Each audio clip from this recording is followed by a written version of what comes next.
Oh, it's open now? Oh, good. Ooh, look at this Iron Maiden. I don't trust Iron Maidens. You go first, Stefano. Is it good? Yeah, it's good. I'm just in this guy's crotch, so I don't know. How's it going? Welcome back to another special video with your boy, the Savior, and yes, I am super excited for this one. Today I'm going to be giving you my Amnesia The Bunker game review, my review of Amnesia The Bunker, Amnesia,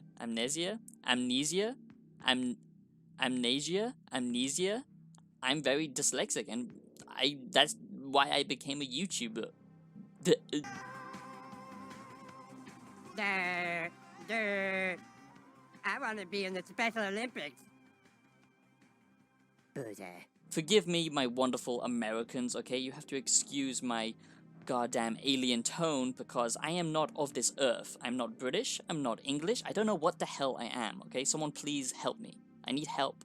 I hope you enjoy this Amnesia The Bunker review, and I'm going to be 100% brutally honest with this Amnesia The Bunker game review, so I can give you the facts. Now, to be completely transparent, I did get to play this early, not just the demo, so I do have hands-on experience with this, so I'm super excited. Before we jump into this hellhole of a bunker together, I simply ask that you do subscribe to the channel.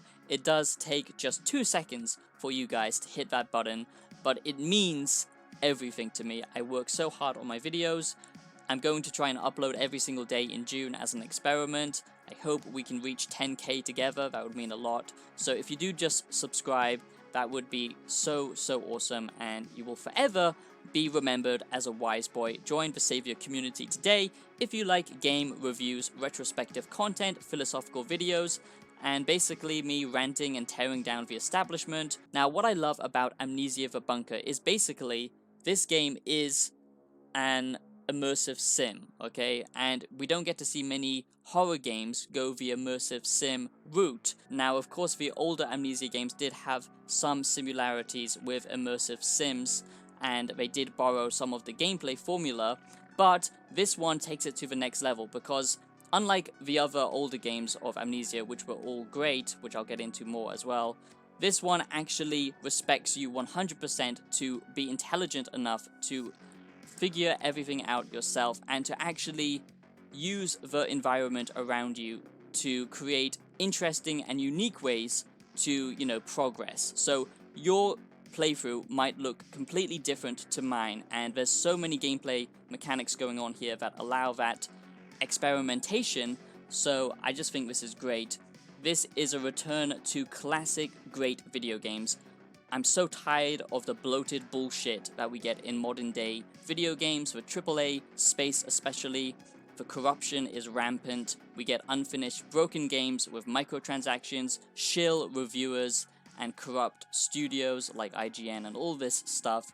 And it's nice to see something that isn't just a checklist game, it isn't an open world BS approach, but it does still have massive replayability, even though it is a linear focused experience because of the random generation which is going on here, which I really like. It's not like No Man's Sky or something where everything is randomly generated. The level design is the same, but what's in the level will change every time you play, so that's super cool. Now, watching the gameplay probably isn't that interesting unless if you're watching someone react to it like PewDiePie or something like that, because usually there's not much going on. It's a lot of you figuring out stuff for yourself. This actually requires you to use your brain, which I know a lot of gamers struggle with. If you're a goopy goblin gamer and you just like to blow shit up in GTA 5, you might not like this. I'm not saying that's not a good game, but this is a very different type of game, so I'm sure it will only attract a certain type of player, and it will be much smaller player base because of that. But basically the HUD is non-existent. You actually have to interact with your notebook and your inventory, stuff like that, which doesn't actually pause the game. Again, kind of reminds me of Dark Souls. Obviously it's nothing like it, but I just mean you can't just magically pause the game, which is nice. So the HUD does not exist, pretty much, and it's all based around real-world interaction. And what I love about this is it's all based around physics, and I love games with physics in them. most AAA games don't seem to give a shit anymore about actually good physics. It's just like something they add on the side. I love games that focus on, you know, actual artistic integrity, that make the world feel immersive, that make the game worlds feel like they are actually, you know, in a real place and they actually exist. Physics, lighting, atmosphere, these are the main ingredients that makes games great, if you ask me, and we're just completely losing that to favor open world, bloated checklist objectives, so it basically feels like it's a massive experience, even though it's pretty much the same thing over and over again. But I like the fact this focuses on physics and physics-based puzzles. It's very immersive. So what do I mean when I say this is an immersive sim game with horror?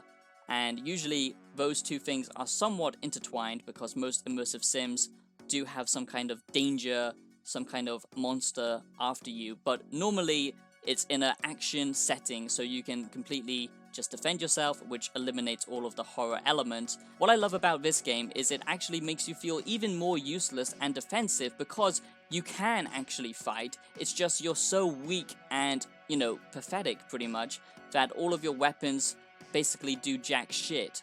So you do actually have weapons, which I'm going to talk about more later on, but they are pretty much useless.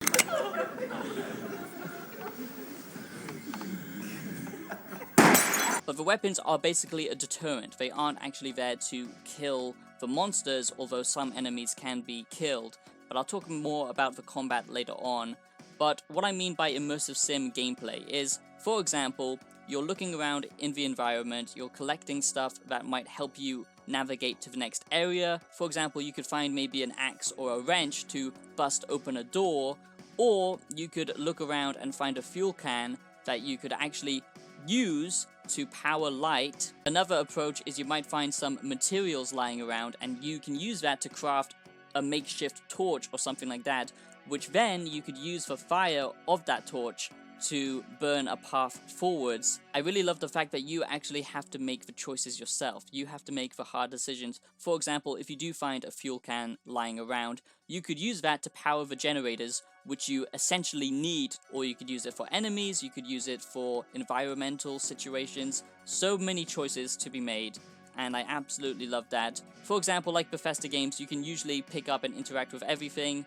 Now this takes that approach to the next level because yes, you can interact with everything, but with Amnesia The Bunker, the things you interact with might actually serve a purpose in the actual gameplay department. Or if you wanted to get over a ledge, you could simply drag a couple of crates or barrels and then climb over them, stuff like that, which I really like. It's the small things for me, but that's what makes it feel more grounded and thus more tense and scary and atmospheric. So I hope so far in this Amnesia The Bunker review, I've laid out the fundamentals of what makes this game great. Now I'm going to go in depth on the positives and the negatives. That's how I lay out all of my game reviews, my video game reviews, because slapping a magical subjective score number at the end of the video tells you nothing, because I actually respect you guys to have intelligence and to form your own opinions, believe it or not. So that's why I give you positives and negatives, and then you can basically just weigh up the pros and cons to see if it's worth buying or not.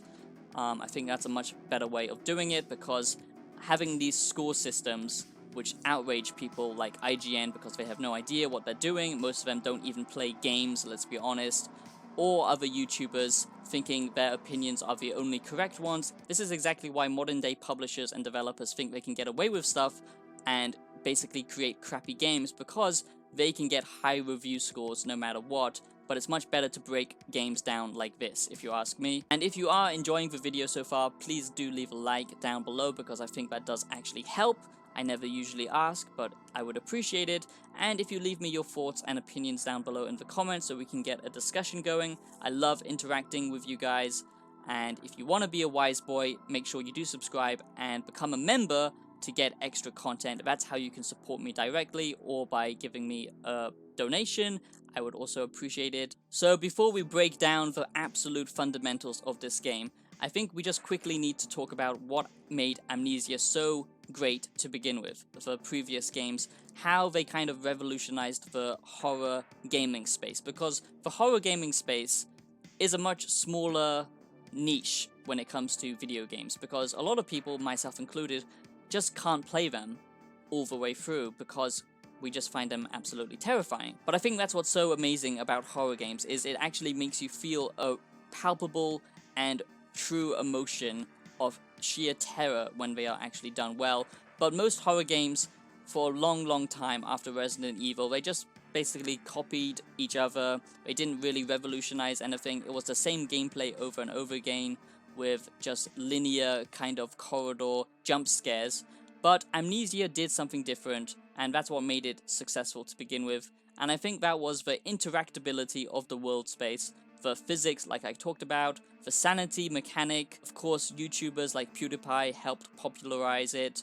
But I think that was when horror was stagnant, and for a long time since Amnesia, I would say, or maybe Outlast, the first one, we've had a long stagnation of horror games as well. But this brings it back.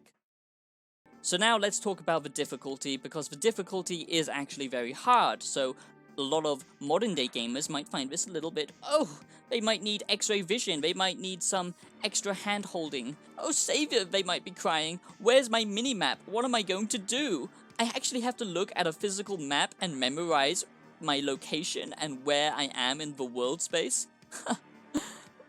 Is that a joke? Are you joking?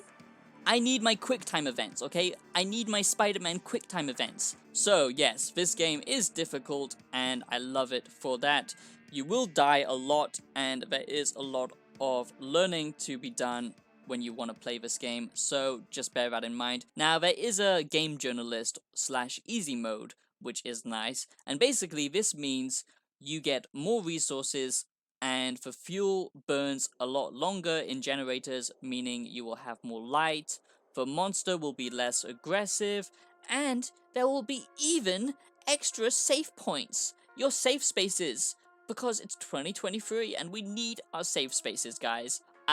Oh god, I have to warn you guys, sorry, this might be triggering for some of you, this might be a trigger event, so just be warned. Don't play this game if you are easily triggered. Now, let's briefly touch on the enemies. Now, I'm not gonna spoil anything because I don't want to tell you about the monster, exactly how it looks, because that's the whole fun of it, is discovering it yourself. But I will just lay out some of the enemy variation, because I think a lot of people are basically worried that there's only going to be one type of enemy, which is not the case. So you do get different types of enemies here, you know, different types of creatures, mostly giant rats. You will be encountering dangerous other monsters, sub-monsters, kind of mini-monsters, I guess you could say. And then we have the main stalker.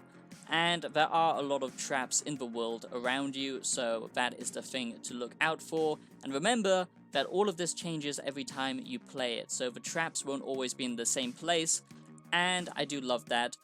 Another thing that they added was basically the main monster doesn't react based on a scripted event, okay? The AI reacts to the player and the player actions. So the AI here, even though it's nothing revolutionary, it is well done. I would say the AI is much smarter than the Alien in Alien Isolation. It has come a long way, that game.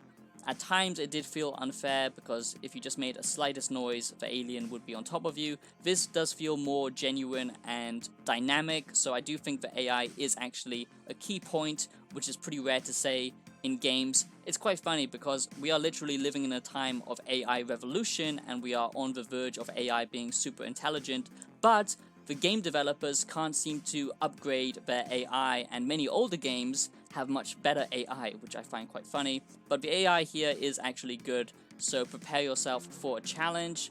Now, what I do love about the random generated resources and puzzles and traps and all that kind of stuff is it stops online cheating. Now, I know a lot of you love to look online for guides and stuff like that, and sometimes it is necessary if you are completely stuck. But for a game like this, for an immersive sim type game, you want to be immersed. And the fact that you actually can't get someone else to help you, I think that's just a great gameplay philosophy to have. So those are some positives. And before I make the final few positives, I will just give you some negatives because I think that is important. So first, be aware that this game will not be for everybody, okay? If you don't like spending a lot of time, you know, being stuck in a certain location because it takes a long time to figure out certain puzzles, or you're easily frustrated by that type of gameplay, this will not be for you. If you like something fast-paced and action-orientated, this will not be for you. That might sound obvious, but just it's important to know, because even I did find this frustrating, and I am a much more patient kind of person when it comes to gameplay, but some people will absolutely hate this because a lot of the time it isn't clear whatsoever, and some people might find it refreshing, and some people might find that refreshing, but others might find it frustrating, so just remember that. Also, another negative is the location. I do love the fact this is set in World War I because it just adds even more horror to the already horrific setting of World War I, which is just pretty disturbing in its own right without the horror supernatural element of it. But the actual environmental setting of this bunker does kind of look very similar, and it does feel a little bit old after a while. It would have been nice if there was a little bit more artistic variation within the bunker, something more shocking, but we don't get much of that. There is some spoilers, which I'm not going to say, which does shake it up a little bit.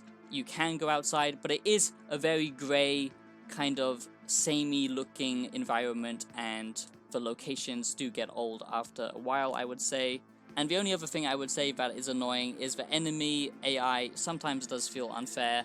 If you are actually far away from the creature but you still make a loud noise, it is still a little bit unfair, and I never liked that about horror games because I think it's just unrealistic, but it's not as bad as other horror games. Now on to the final few positives of this game, and like I said, I think this is a mostly positive experience, although you will not be feeling positive when you're playing this, trust me, is the crafting, okay? The crafting here is pretty simplistic in nature, but it feels grounded, and it does feel more like a survival horror type crafting experience. So you will be crafting a lot, and you will be scavenging for ammo, resources, and all that kind of stuff. So it does feel at times more like a survival horror game than a straight horror game.